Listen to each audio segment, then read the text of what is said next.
Hello, I'm Dapper Dan Gavosden, and I own every issue of Amazing Spider-Man, including the annuals, which definitely count.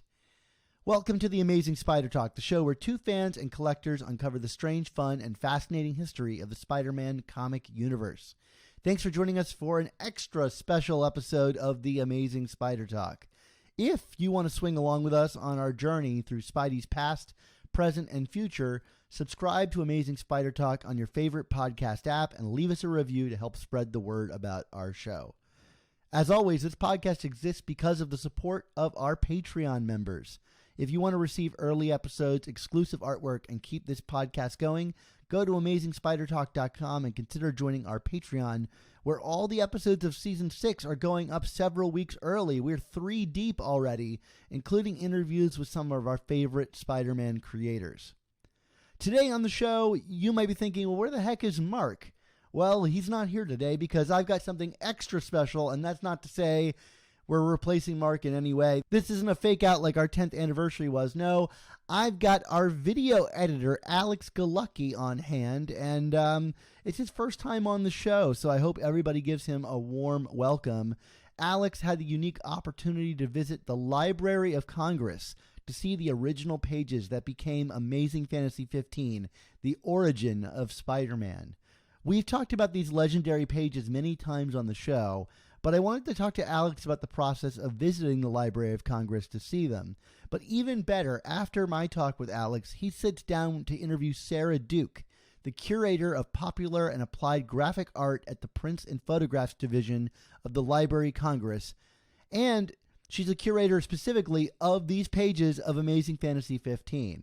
So if you don't want to just hear me and Alex talk about what that's like going there, you're going to listen to an interview with the very person herself in charge of those pages and their safekeeping. So I think it's going to be really exciting. So without much further ado, welcome to the show, Alex Galucki. You're our video editor, and now you're a member on the air with Amazing Spider Talk. Thanks for having me, Dan. It's great to be here. So I'm really eager to hear about this because, you know, I lived near Washington, D.C. for most of my life, but I've not really engaged with the Library of Congress at all. And I know nothing about that process. You know, the only time I've ever really even considered activating it is just to do what you did, is to go see these pages. Like, I'm sure there's a ton of really cool stuff in there, but I've always been curious about going to see these pages and never really just found the time to really schedule something that far in advance. Can you tell us a little bit about what this process is like, you know, and what it is specifically, if people don't know, that you went to go see there? Yeah, so like you, I currently live about an hour and a half away from DC, depending on traffic. And I like you, I knew the pages were there, so I figured it was inevitable I'd make a pilgrimage to go see them. So what I did was I looked into it to see how you could book an appointment to go view the pages, and my wife and I decided, you know what, while we're there, might as well just make a whole trip out of it. So we booked the appointment. That was the first thing we were going to do, and from there, that's how I got in touch with the curator, Sara Duke. And while I was like talking about what day we're going to do it on, I figured, wait a minute, I work for a Spider-Man podcast now, so and I'm going to see the curator of the Amazing Fantasy 15 pages, so I figured, why not try to get an interview out of this? Make that a thing. So I pitched the idea to you. You're like, great, let's do it. So here we are. I'm not going to say no to an offer like that. I mean, that's very little investment on my part and very big reward, hopefully. You know, an hour and a half's not super far away from DC, so it's not too much of an endeavor. You know, you're going to see these like legendary art pages. How early in advance do they recommend that you book it? And what's the process for booking it like? I mean, do you just go to libraryofcongress.com or .gov or whatever it is and apply there? Walk us through it if we're someone like you that is interested in seeing these pages. And I think if you're listening to a Spider-Man podcast, chances are pretty high that you'd want to see these original pages. Yeah, so I'm not entirely sure how far in advance they recommend it, but definitely well in advance if you're going to, like, before you, like, book a trip and everything like that, if you live far away. Just give them plenty of heads up ahead of time. But yes, it is. You can go onto the website. I believe in the prints and photographs division section, there's an ask a librarian question. You could send like an email. It sends like an email to them, and then you'll get a response back. Eventually, then you from there, whoever you talk to, they'll help solidify what time and day works for you best, and give you the time you need to see the pages and be exposed to like the history behind it all, because it's not on display anywhere at the moment. Yeah, I mean that's beautiful. One, that you like timed it out right, that it's not on display. I saw a couple of the pages at the Mopop Museum and as part of that exhibit on superheroes, and that's been touring the country. And I know the pages have been in and out of that exhibit. Cool that you got to see them all 11 of them in place. Now, famously, there's not the cover of the comic there. Tell us a little bit about the details about the pages. Like, you're going there to see those 11 pages that make up the Spider-Man section of Amazing Fantasy 15. Does it include the full magazine there?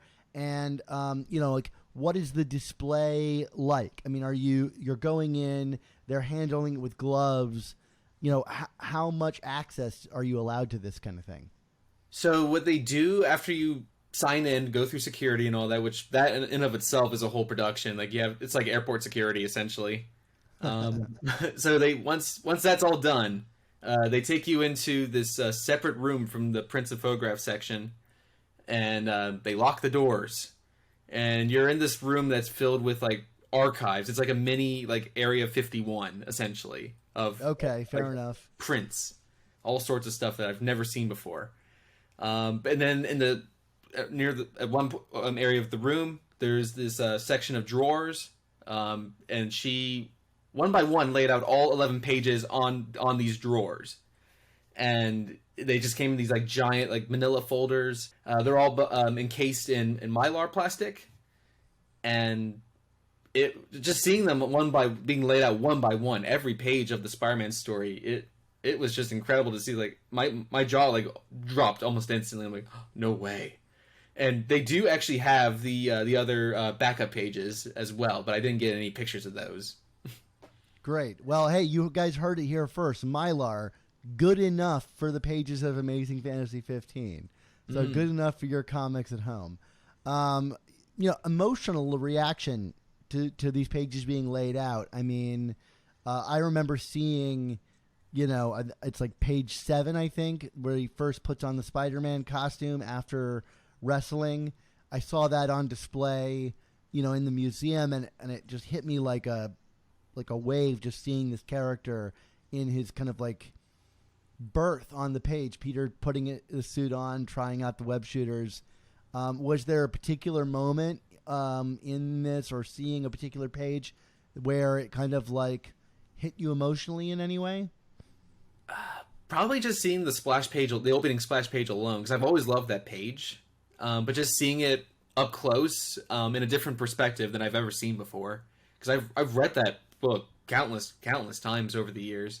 But to actually see the original artwork on display was just like I was in Nerdvana basically, and seeing like Stan Lee and Steve Ditko's signatures and some of the notes that were on the page and like some of the dates as well. As like, man, it just sort of hit me like this thing has legit history. It is a part of our pop culture lexicon, but to see the original pages right in front of me, it was just so surreal. I'll honestly never forget it.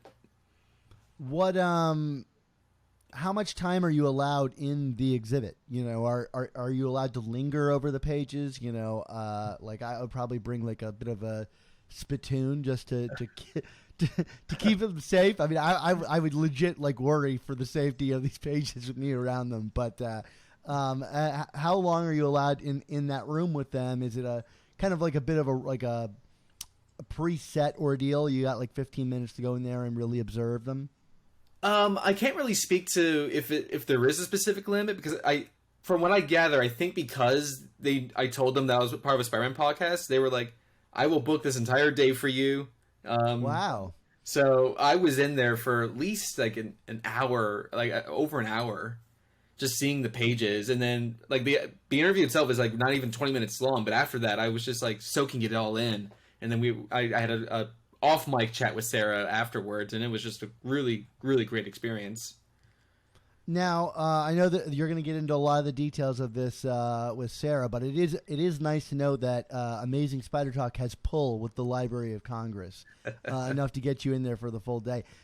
You probably said, hey, I work for a Spider-Man podcast, and they're like, yeah, we know, Alex Galucki, you're the video editor. We're very well aware of it here.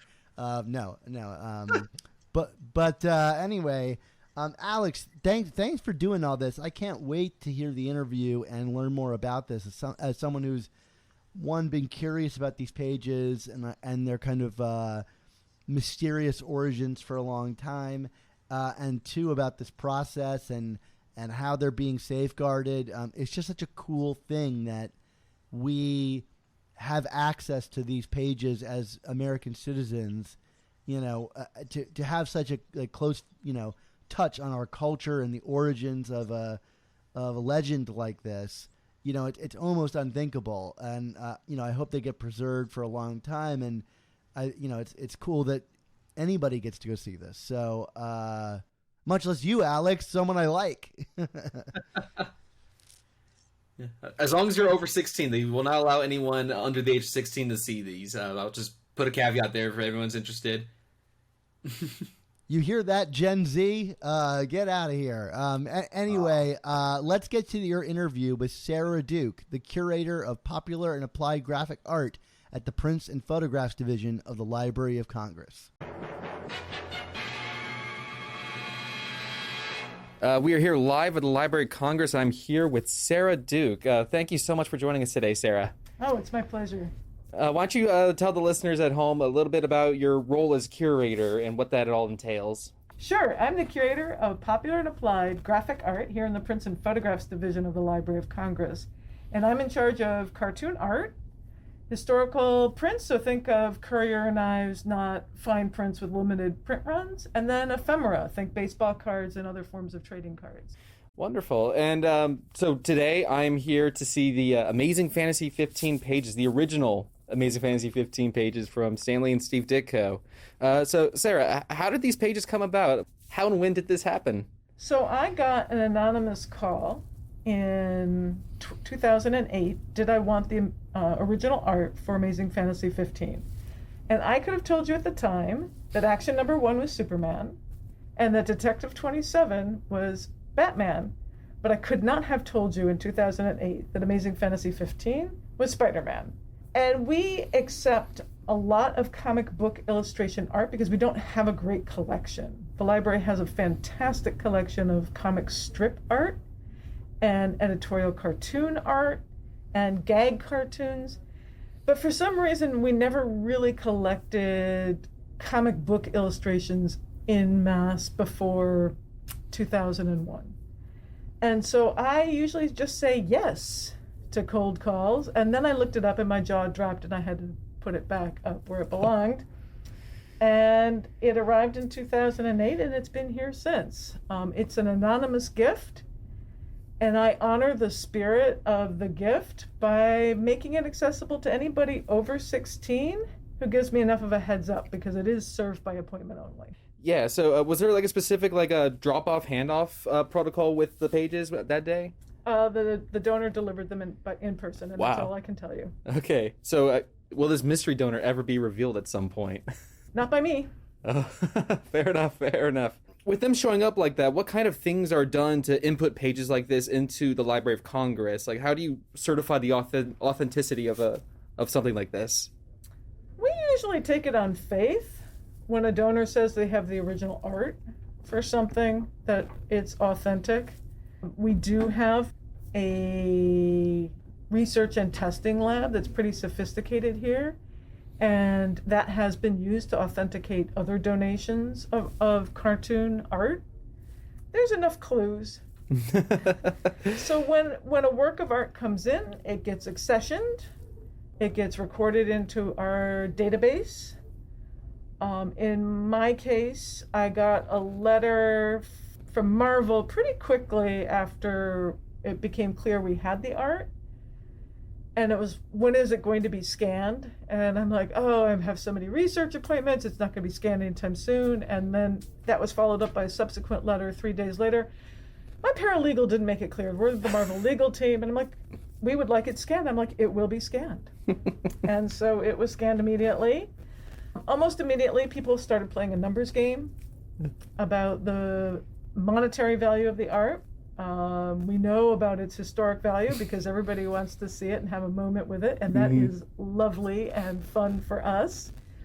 But as soon as people started playing a numbers game, we made it served by appointment only. And there's lots of security cameras here, and as you are aware, as when you came through the door, it's almost like airport-like security coming in, because you are literally at the Library of Congress, and we are attached to Congress. We serve them first and the American people second. Now, the covers, both the covers by Steve Ditko and Jack Kirby, are missing from this collection. Do you suppose they're floating out there somewhere, and they'll likely appear at the Library of Congress at some point? The art has been here now for 15 years, and several people have intimated to me that they have seen the covers. So I assume one or both covers are out there. Wonderful. That would be wonderful if this would get added into the collection. It would be. And I would certainly accept it. I couldn't afford to buy it. These pages contain several handwritten notes from Stan Lee to Steve Ditko. What sort of story can you gather from these pages based on these notes? And why do you feel like there's far less notes in like the backup pages of this book? So, the mythos of this is that Spider-Man was a throwaway story in a throwaway issue.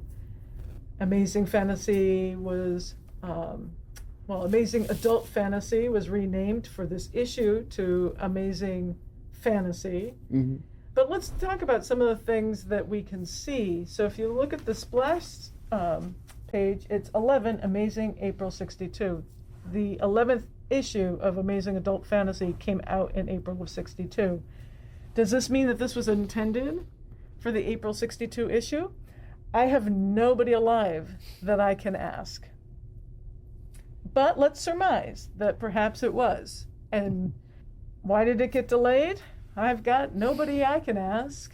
So it's not a throwaway issue because there are so many inscriptions, and it's clear that Stan Lee wanted a fair amount of control. If you look at the notations under 3 panels on the splash page, the text, the handwriting is very similar to the handwriting in the notations.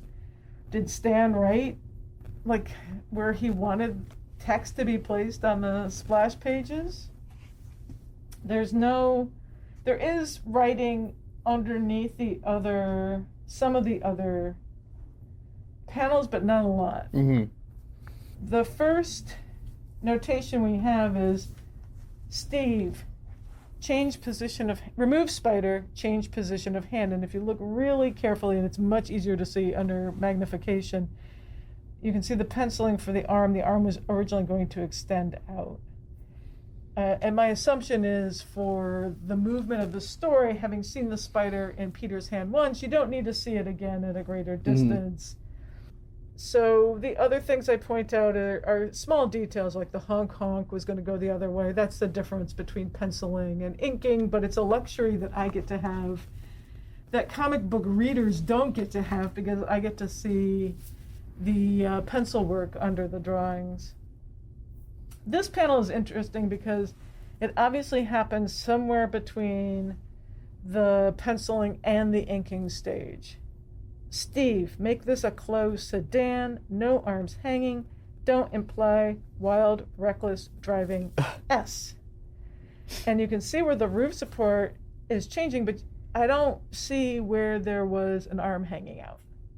It's funny that note specifically in a story where a guy gets bit by a radioactive spider, gets powers, that's the note he wrote. Well, I think he wanted, you've got a fair amount of movement, so what Stan Lee didn't want to apply, that the car was being reckless to Peter, and wanted a sense that Peter was distracted and therefore walked in front of the car. And people love the fact that he jumps into the speech balloon.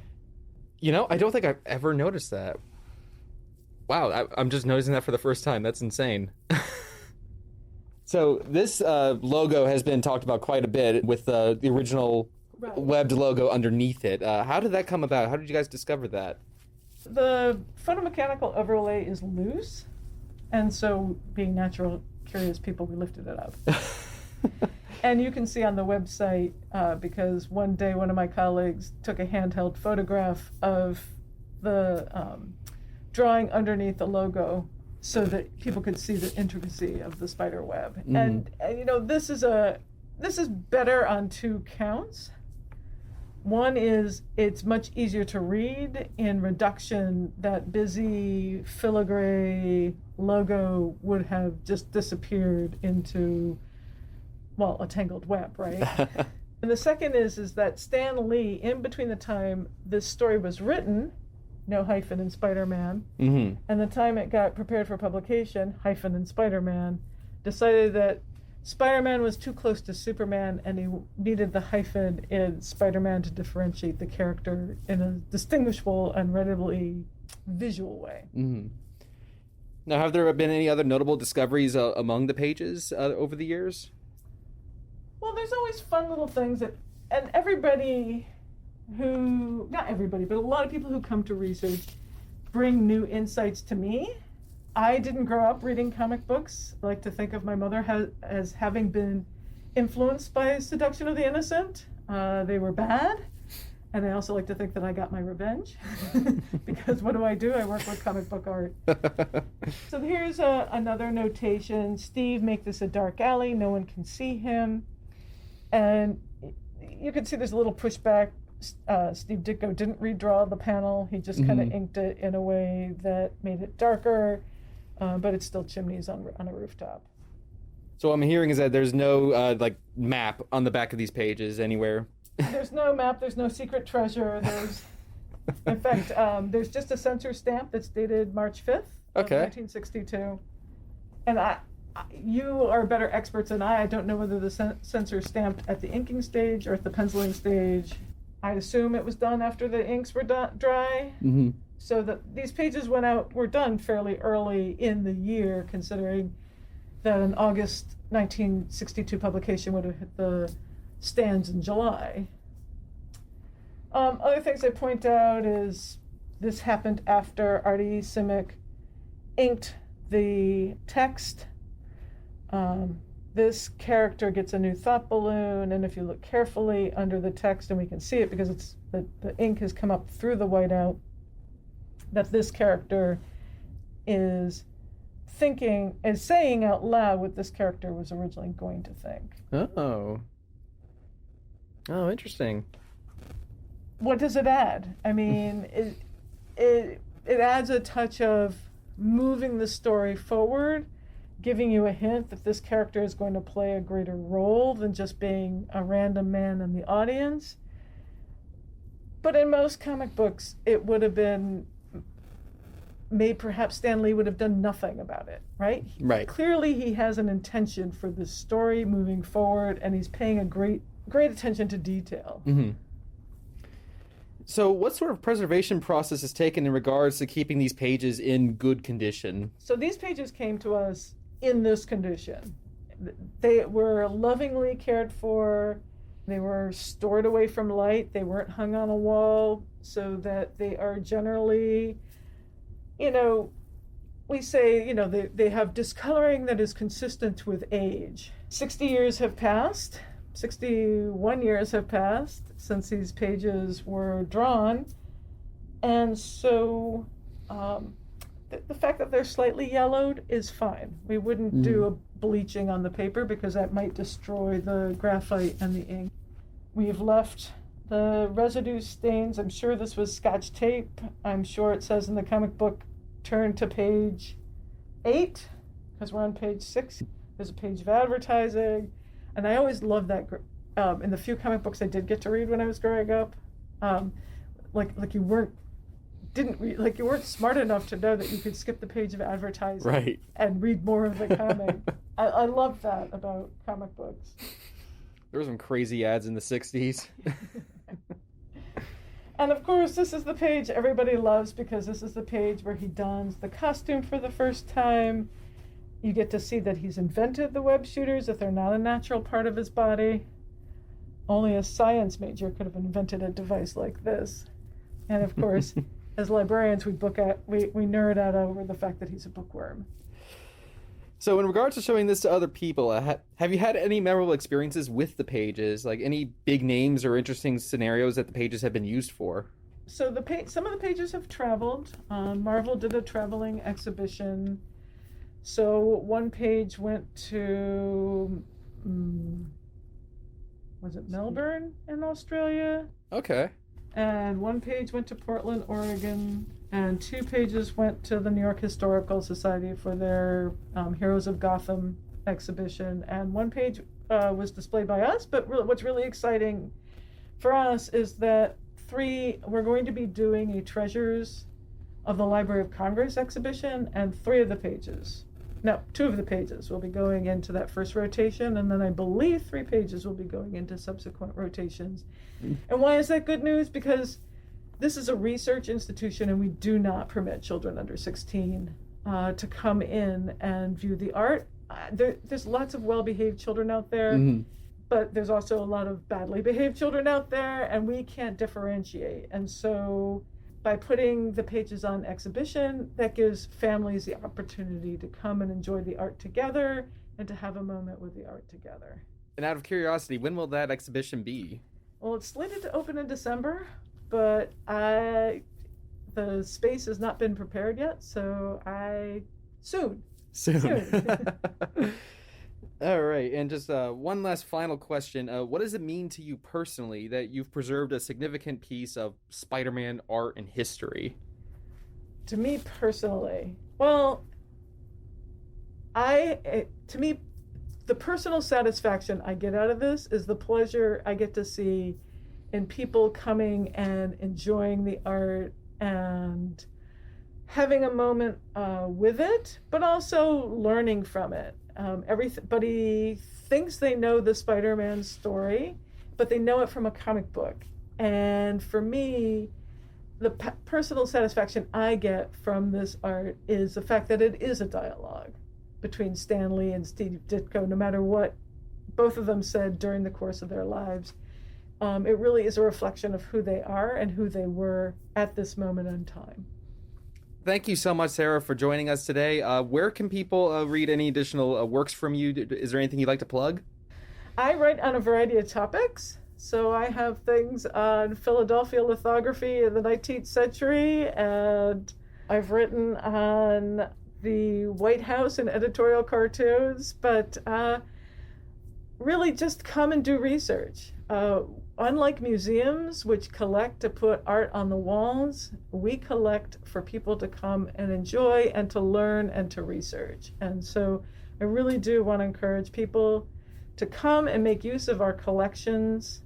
We have the Prints and Photographs online catalog, which is loc.gov/.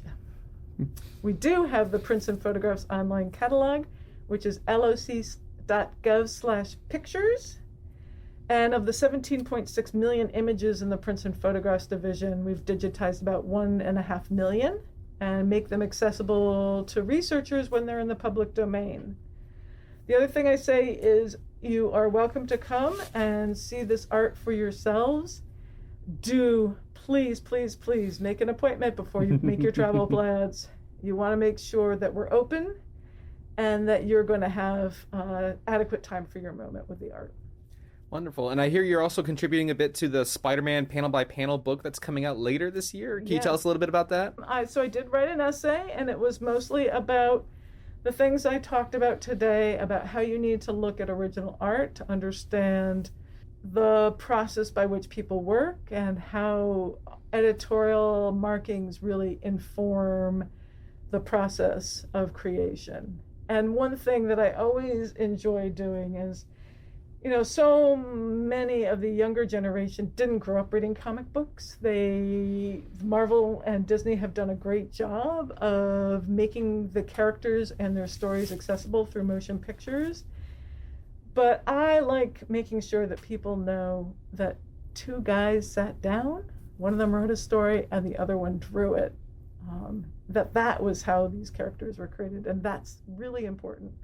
I wholeheartedly agree with that. Thank you once again, Sara. And yes, everyone, go buy the book, visit the pages. Make an appointment. All right, thank you once again, Sarah. Okay, thank you to Sara Duke for sitting down with Alex. But here I am, not as special as Sara Duke, but someone still sitting down with Alex. And I thought, okay, look, we're like 40 minutes into this episode. If you're still listening, you're probably a fan of the show. Alex has joined us, what, like half a year ago, Alex? You've been with us? Yes, it's just over 6 months now. Yeah, so Alex, like I said earlier, is our video editor, and as such has become a proper member of the team alongside Mark and Rick, and I thought it would be about time on this little bonus episode to introduce Alex to the community at large, and so that they know me? who you are. What's that?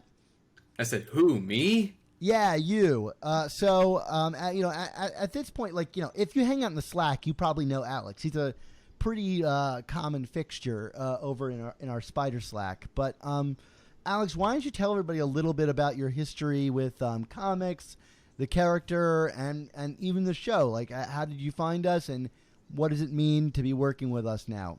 You can just go. Yeah. I mean, I can't really remember exactly how or when I was exposed to Spider-Man. I mean, I just feel like the character's just always been a part of my life.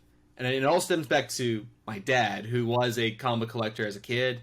And he amassed like a almost complete collection of Amazing Spider-Man. I say almost because he unfortunately lost his entire collection to a condo fire before I was even born. So for all I know, it wasn't like he was missing the -1 issue, like not that kind of thing. I think by that point, the -1 issue didn't even exist yet. So. Oh yeah. In my mind, it still doesn't. But please continue. Oh wow. But yeah, I mean, but then by the time I got to 2002, that's when the first Spider-Man movie came out, and then that movie made me a Spidey fan for life. I was hooked. And then from there, my dad took me and my brother to a comic book store for the first time.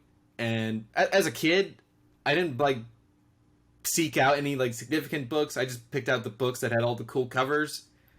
With the very first book being a copy of Amazing Spider-Man number 365, the hologram cover.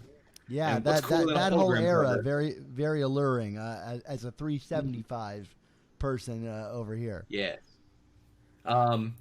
But then it was by the time for whatever reason, by the time Spider-Man 3 came around, for whatever reason, that movie made me want to actually read and collect every single Spider-Man book ever.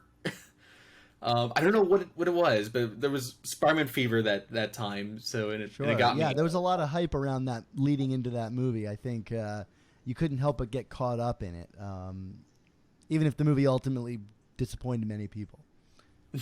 Which is funny because what happened then was my dad went up to his attic, and it turns out after he lost his collection, my uncles were also collectors of Spider-Man comics as well. After my dad lost his collection, one of my uncles gifted him a few books, one of which being a copy of Amazing Spider-Man number 300. So he pulled out the 300 out of the attic and gave it to me. He was like, wait, this is the first Venom. This is like a huge start to my collection. Look at me go. And it was free. I mean, is it the first Venom? That's another controversy, but that's a very cool story. ASM 300, I think, lands in a lot of people's hearts in really special ways. And so you've been collecting ever since. I know you recently picked up Amazing Spider-Man number 2, which was a big part of your collection. Yeah, that's super cool. And yes. How close are you now to finishing that collection that you've been chasing? I'm down to 2 more issues 1 and 3, which are, of course, the 2 issues I would need at this point. And then I got Amazing Fantasy 15, but that's a whole other beast. Plus, I've seen the original pages, so I think I'm good for right now. You've done it. You've gone to the original source. I think, unless we have to steal those from the Library of Congress. But that's a plot of a movie somewhere. But so okay, you're collecting this stuff. How did you? I mean, not to get too self-interested here, but like, how did you come upon Amazing Spider Talk? Because like now you're working for us as our video editor, and you're doing an amazing job. And I do hope that everybody goes and checks out the work that Alex is doing on our YouTube channel. It is criminally underwatched, I would say. But I'm committed to good quality, and that's why Alex is a part of the team. So, but how did you discover Amazing Spider Talk and our community? Well, I first discovered the show through Mark's blog. As I was doing I think this is around like 2014, I want to say 2014, early 2015 maybe, where I discovered the Chasing Amazing blog. And I was like, I like the way this guy writes. And then from there, that's when I discovered he does a podcast. Like, ooh, I'll check that out. So I've been a loyal follower since then. I've been a silent follower, mind you. Long-time listener, first-time that sort of thing. Yeah.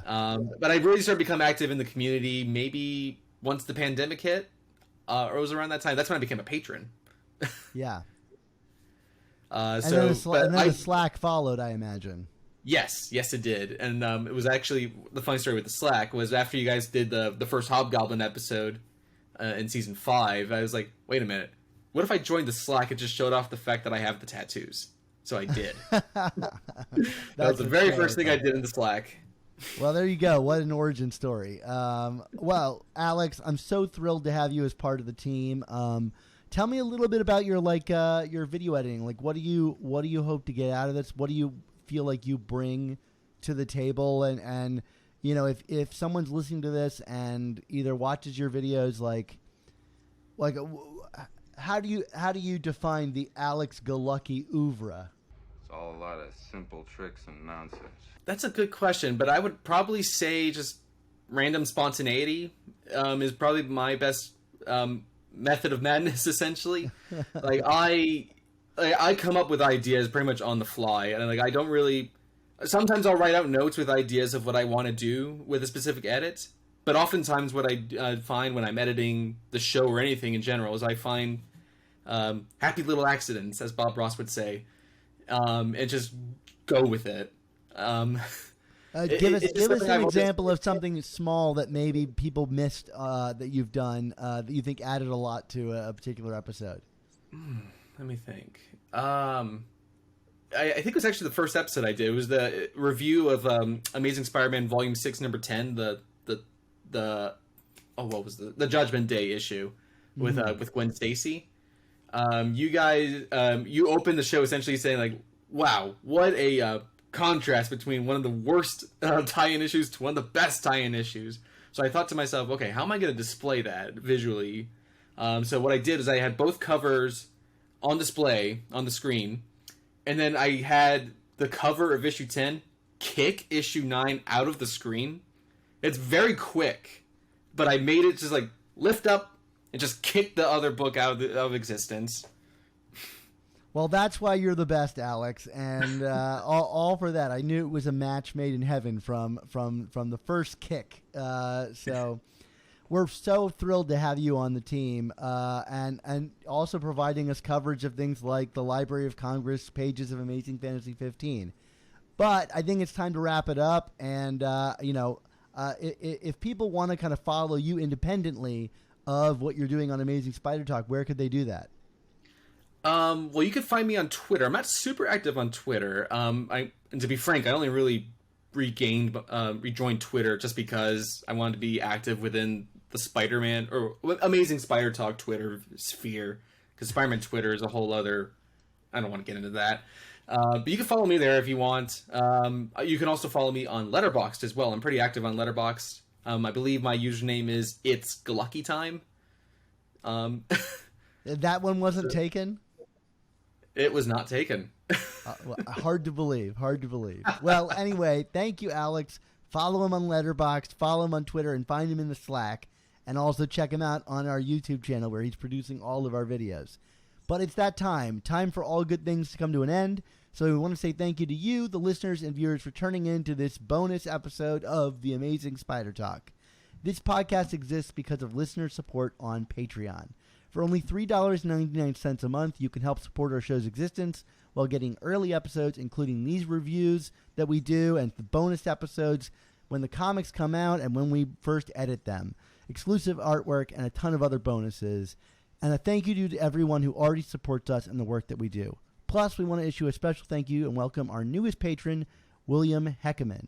And I will say, the Patreon is what fuels someone like Alex coming on board our team and doing the video edits month to month.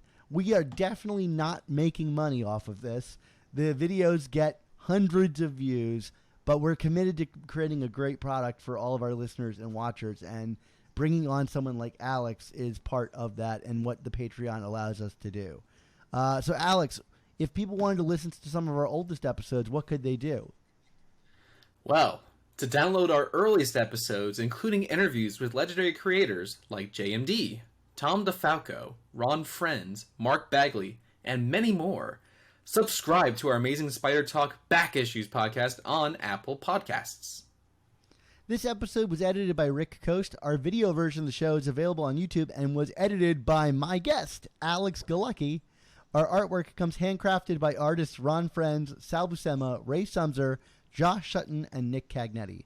Our theme songs were produced by Rylan Bojack, Tony Thaxton, and Spider Madge, and our animated intro was created and performed by Josh Sutton. So, Alex, until we discover a map on the back of the pages of Amazing Fantasy 15 that leads to Steve Ditko's hidden vault, what's our motto? Well, with great podcasts, there must also come the Amazing Spider Talk.